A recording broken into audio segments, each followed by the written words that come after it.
இது வந்து Onida AC remote தான் இது. இதில் என்ன பிரச்சனைனா இந்த டெம்பரேச்சர் வந்துட்டு ஃபேரன்ஹீட்டில் காமிக்குது. பார்த்தீங்களா, ஃபேரன்ஹீட்டு எஃப்இல் தான் காமிக்குது. அப்போ நமக்கு இது சியில் தான் காமிக்கணும். இதை எப்படி மாற்றணும்னா இந்த ரிமோட்டுக்கு பின்னாடி பாருங்கள், இது வந்து 2 சுவிட்ச் இருக்குது. இதில் 2ஆவது சுவிட்ச் பார்த்தீங்களா, எஃப்னு போட்டிருக்கு, கீழே சின்னு போட்டிருக்கு. அப்போ இந்த 2ஆவது சுவிட்சு சியில் போடணும்.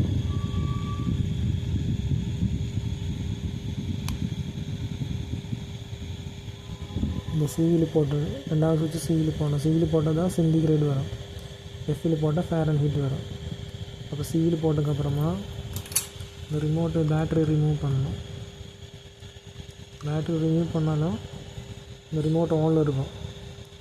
பேட்ரி ரிமூவ் பண்ணிவிட்டு நம்ம இந்த பட்டன் ப்ரெஸ் பண்ணி ஆஃப் பண்ணுவோம். இப்போ ஆஃப் ஆகிடுச்சு ரிமோட்டு. அதுக்கப்புறமா திருப்பியும் பேட்ரி போடணும். இப்போ ஆன் பண்ணால் சிவிலுக்கு மாறிட்டோம். சிவிலுக்கு அமைக்குது.